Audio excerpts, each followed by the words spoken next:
Welcome to Project U 2.2, the podcast where life and leadership meet endurance. I'm Greg Helmer, joined by my partner in life and work, my wife, Carrie.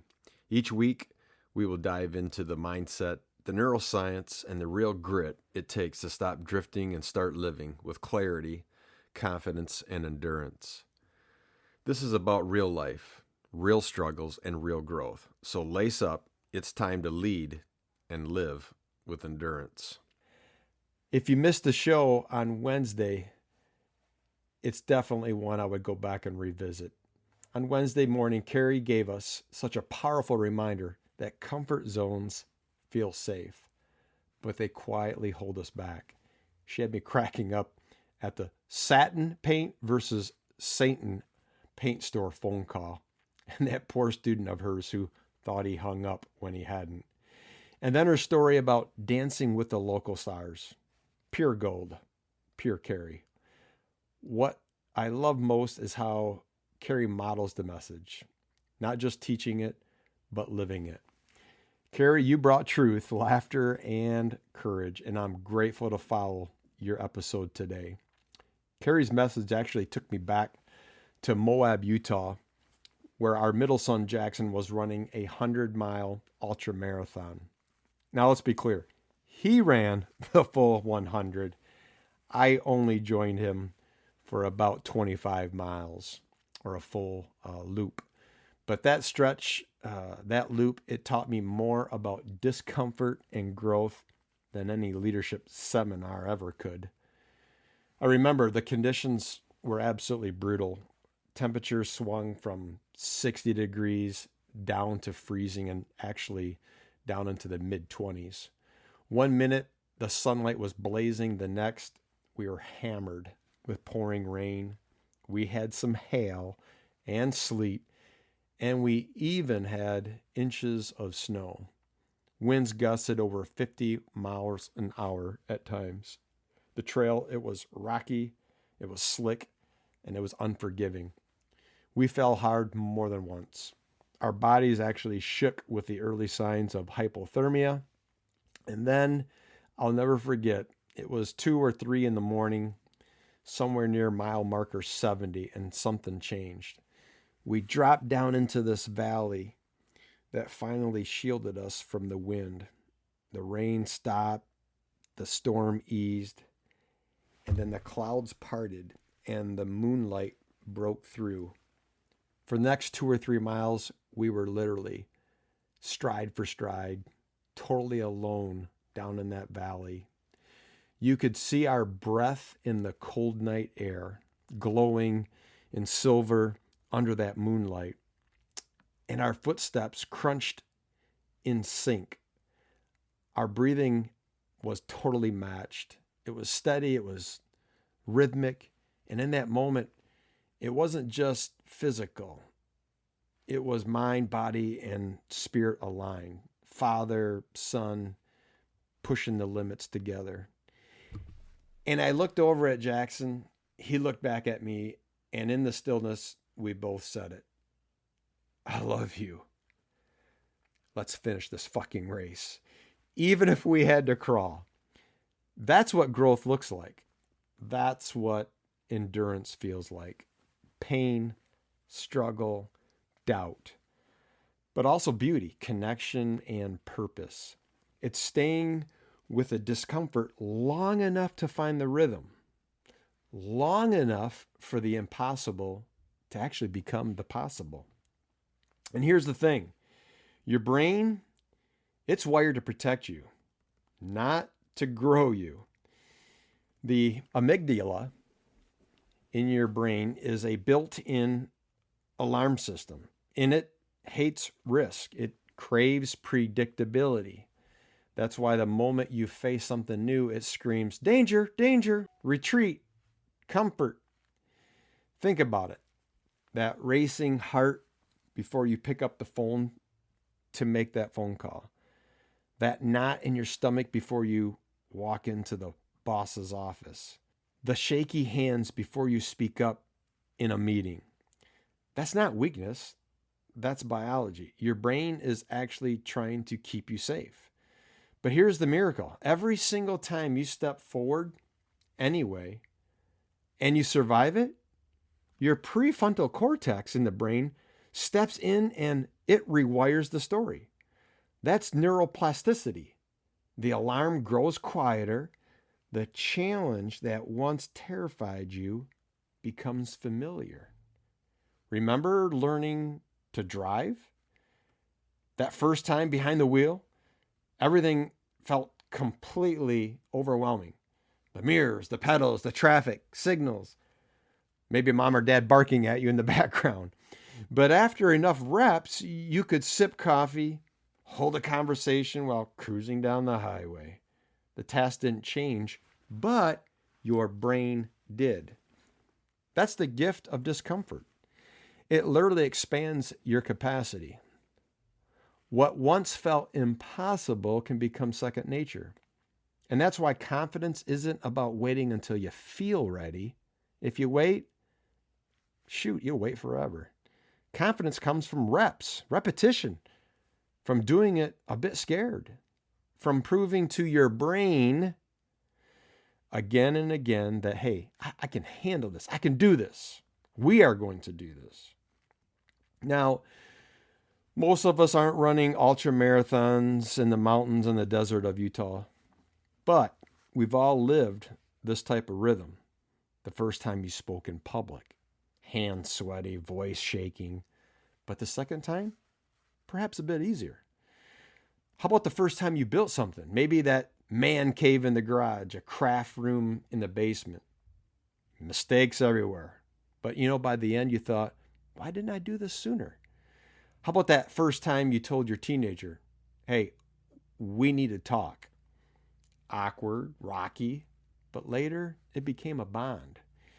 Even faith works this way, stepping into prayer, service, or leadership roles that once felt a bit intimidating until you discovered God or the universe or some higher power. It meets you in that stretch, the stretch zone. Every one of these moments proves the same point. What once felt unbearable becomes rhythm, if you dare to stay with it. Thinking about comfort, stretch, and panic. The comfort zone, as Carrie was describing it, it's safe, it's predictable, but stagnant.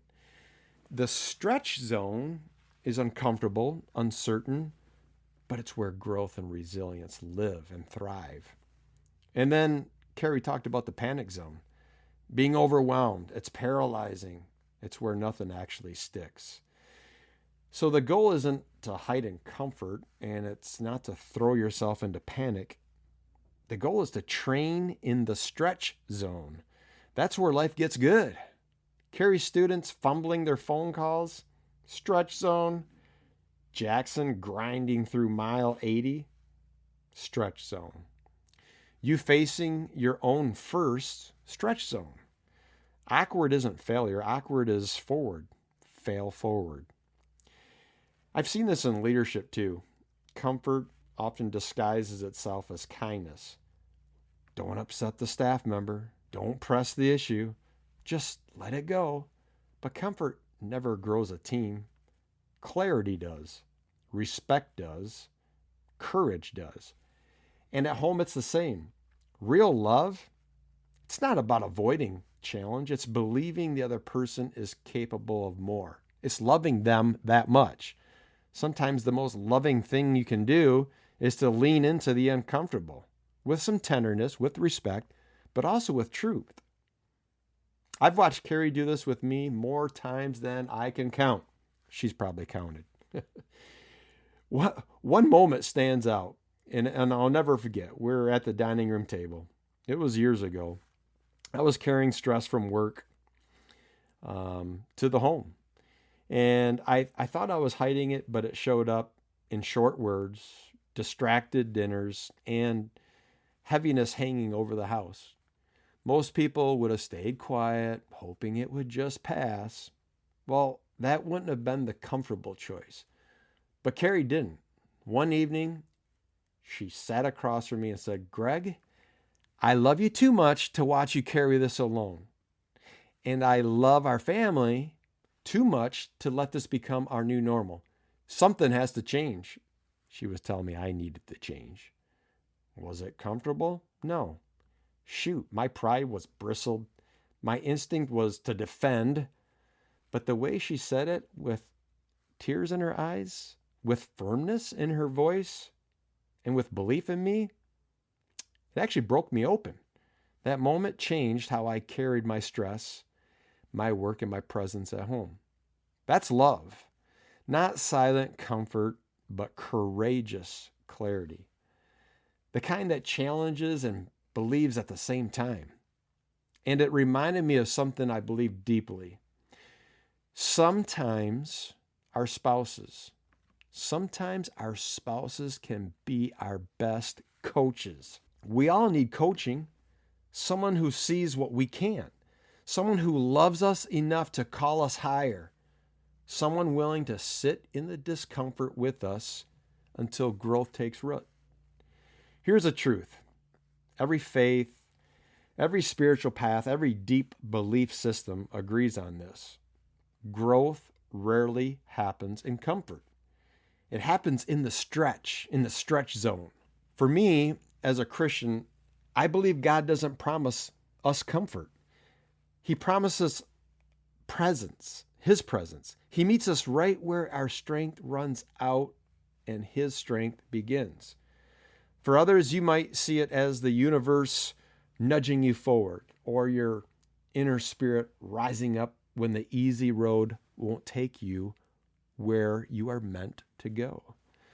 Whatever your belief system, the principle, it's the same. Endurance isn't just physical, it's spiritual. It's about trusting that when you step into discomfort, you're not stepping in alone.